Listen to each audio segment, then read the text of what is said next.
来到了与巴基斯坦和印控克什米尔接壤的新疆城市叶城，我们不光去体验了新疆的风土人情，更重要的一件事情就是来瞻仰烈士。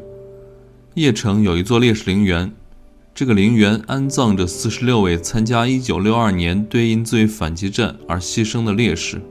上期视频我们给大家介绍了叶城的地理位置，这里紧挨巴基斯坦和印控克什米尔地区，战略位置非常重要。同时，叶城也紧邻着阿克塞钦地区。阿克塞钦地区大部分归新疆和田地区管辖，小部分归西藏阿里地区管辖。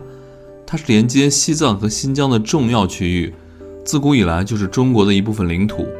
阿克塞钦是古突厥语，这个词的汉语意思就是中国的白碱滩。阿克塞钦对中国非常重要，连接西藏和新疆的生命线229国道就穿过这片区域，保证着两地物资和人员的流通。1962年对印自卫反击战，西线的许多战场就在阿克塞钦地区。参加西线对印自卫反击战的指战员很多来自新疆，他们中不光有汉族同胞，也有维族同胞，他们都很年轻，牺牲的这些烈士，很多人的年龄都在20岁上下。这个烈士陵园不仅安葬着这些烈士，也记载着对印自卫反击战的那段历史。正是有了这些英雄们的牺牲，才保证了国家的安全。今天跟着我们一起来瞻仰这些英雄。我们现在已经来到了叶城的烈士陵园门口。叶城烈士陵园是在叶城县城的郊区修的，然后这条国道呢就是315西沙线，起点是青海的西宁，终点是新疆喀什的刹车线。烈士陵园呢就在这条国道的旁边，就在我身后这个位置。叶城烈士陵园目前是安葬着46名在1962年10月参加中国对印自卫反击战牺牲的烈士，以及呢这里还有在此后的不同阶段因病故或者说是因公在这里牺牲的其他的解放军指战员，他们也是在不同的时期在这里挥洒了自己的青春，奉献了自己的生命，保护了我们祖国的西部边陲。正是因为有他们的牺牲，我们现在才可以在叶城这里自由自在的旅行，以及我们可以一路向南翻过昆仑山，进入更远的青藏高原地区。那现在我们就进入身后的叶城烈士陵园去祭拜一下烈士们。叶城烈士陵园的大门上有着毛主席的2句诗：唯有牺牲多壮志，敢教日月换新天。走进了叶城烈士陵园，纪念碑上写着人民英雄永垂不朽。纪念碑的后面写着为人民利益而死比泰山还重。后面的纪念馆则展示着1962年对印自卫反击战的那些史料。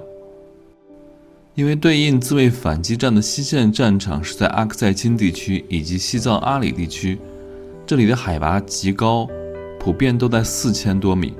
虽然对印自卫反击战是在1962年10月开始，但在那个时间，很多地方已经下起了大雪，而且海拔高，气温低，大雪几乎不化，不管对我们的行动能力还是补给能力都有着极大的考验。但是这些年轻的战士们克服了种种困难，最终击败了敌人，保卫了包括阿克塞钦在内的许多国土。纪念馆展示了当时战士们面对的诸多不利因素，比如难以融化的大雪，还有非常简陋的住宿生活条件。即便如此，还有很多人写下了为国征战的血书，上前线保家卫国。前面就是烈士们的墓地了，我们进去，然后我们轻一点。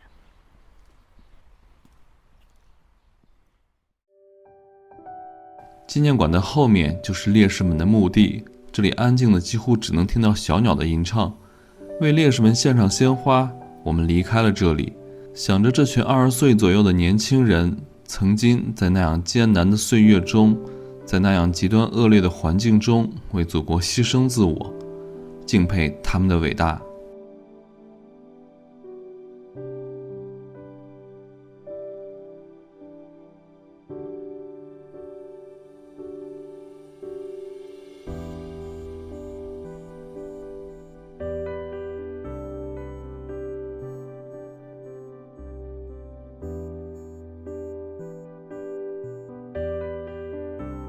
离开了邺城烈士陵园，我们去探访了一个有意思的地方，这大概也是邺城为数不多的景点之一，它叫西提亚迷城。传说这里曾经有一个古城，建于11世纪，1218年在成吉思汗西征时被毁。这个城市就在遗址上复建的。最有意思的是这里的马车，买完门票后可以坐3块钱的马车到达古城的大门，这大概是我们在新疆遇到过的最便宜的马车了。大家来了一定不能错过。大家好，我是狒狒，我们已经来到了喀什地区的邺城县。其实邺城我们也已经是多次来到了，但之前呢，我们都是从西藏的阿里沿着219国道来的，然后这次我们从和田走到土河高速。邺城呢是新藏线非常重要的一站，之前的老新藏线就老219是叫叶拉线，起点就是邺城。现在的邺城的县城里面还有一个新藏线的0公里处。虽然现在的219国道已经延伸从喀纳斯到广西的东兴了，但是这里依然是非常重要的一站。大家可以看到哈，这里写了219新藏线勇者之路，然后有一个新藏线大本营，这个就比较厉害了。里面我刚看停了很多的房车，还有一些床车在这露营。那另外很重要的一个关键点啊，就是这里是办理去往西藏阿里边防证的地方。所以大家如果以后来新疆玩，顺便又想走新藏线去西藏，而又没有边防证的时候，就在这里办理。这个地方呢叫西提亚迷城。那今天我们就带大家去玩一下这个景区，叫西提亚迷城。其实我们从这儿也路过很多次了啊。那西提亚迷城它为什么叫迷城呢？就是因为这个地方实际上是以前的卡拉汗王国的一个可汗城。据历史记载，应该是在11世纪末的时候，这有一个特别大的城堡。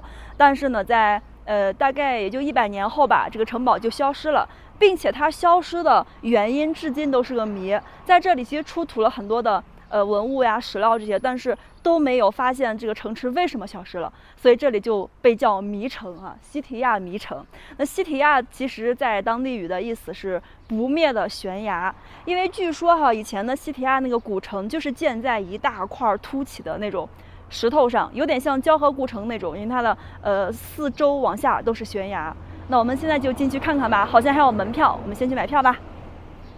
我们现在已经进来了这边的游客服务中心，然后在售票处这个牌的旁边就有一个办理边境管理通行证的入口，就是我们说的边防证。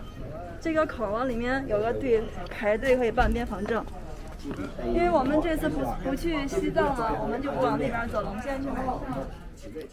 这边西提亚跟迷城呢有个特别好的项目，你知道什么吗？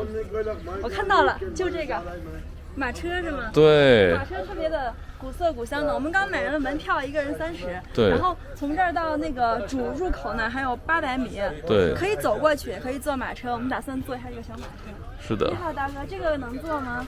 一个人才过去。现在可以走吗？可以，那我们坐这个吧。好。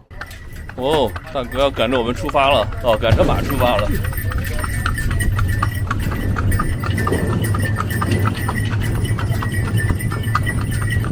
狒狒第一次坐这种马车。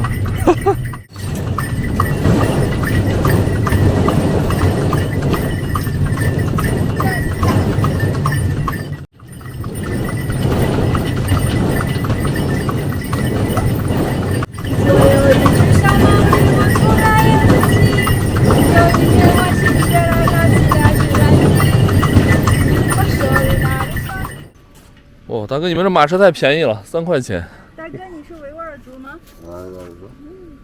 大哥，里面好玩吗？啊，好玩吗？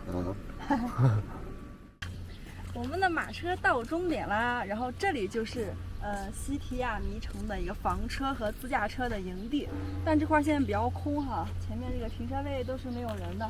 这边是自驾车营地的一个公共卫生服务中心，这边其实我觉得收费还是挺合理的。你看后面写了自驾车营地，无论是什么车哈，就一般就是不是房车就是那种 SUV。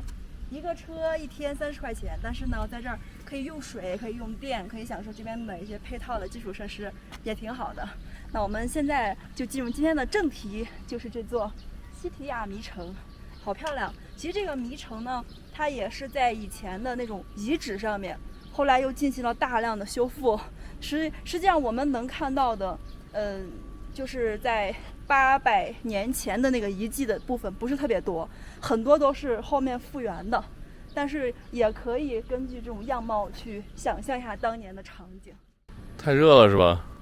晒得我这会儿皮有点疼。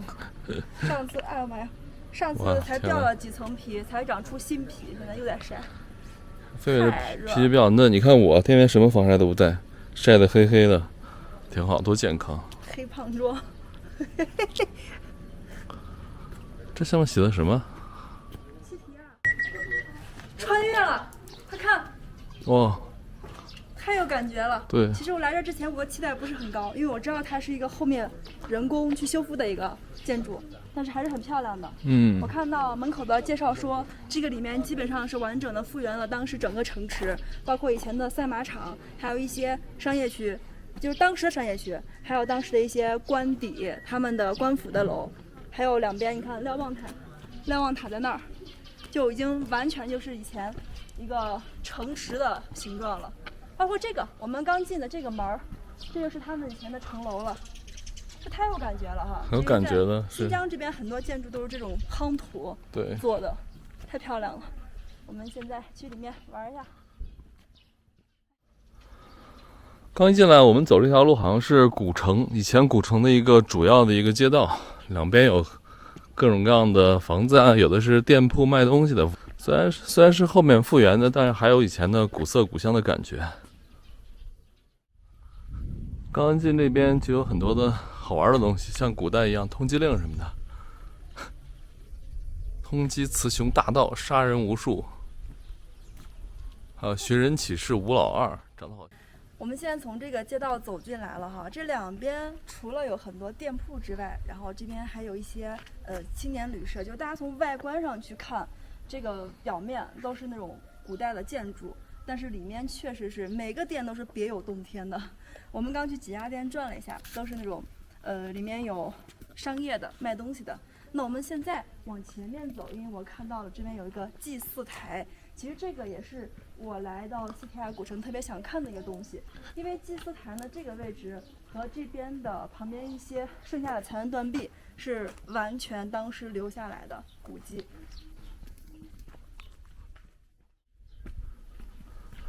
这边有一个祭祀台的介绍，是祭祀台是城池百姓求神祈福、祭神免灾的地方，就在前面，应该也是根据古代的遗迹造的。对，以前的祭祀台据说就是在这个位置，而且你看哈，它这个图腾啊，包括旁边这些柱子上都有这种牛头，这就是一个祭祀台。然后这个里面会堆满了柴火，在进行一些仪式的时候呢，会把它点起来、燃烧起来。我们继续往里面去看一下，这个台子就是在原址上建的，原址。一般游客撞钟要撞3下，分别代表福禄寿。这个我们还不懂，旁边写了，游客来这儿敲钟的时候最好敲3下，代表福禄和寿。我们来体验一下这个。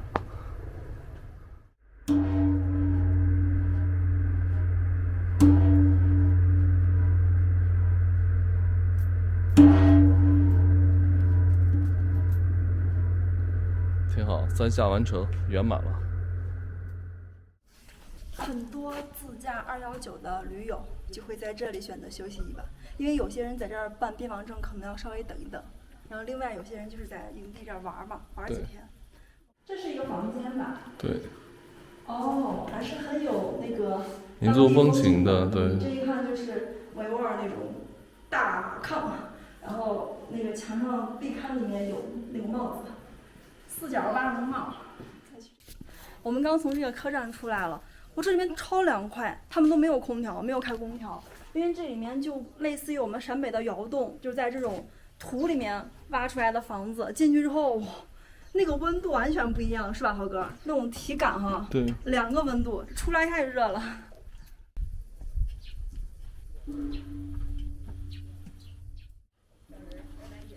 哇，你快进来，快进来！我一个人有点不太敢看，因为一进来就感觉特别庄严肃穆，看看。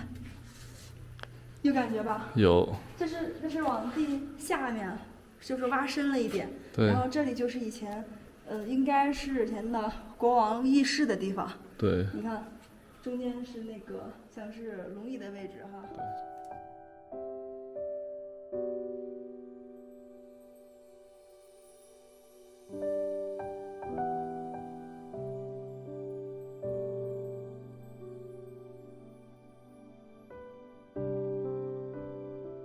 现在我们来到了也是非常期待的一个环节，这一片呢就是曾经的西域36国他们曾经的遗迹的一个微缩模型。这一条长廊整个都是，比如我现在右手边的这个是以前的于田遗址，于田国就在现在大概和田那个位置。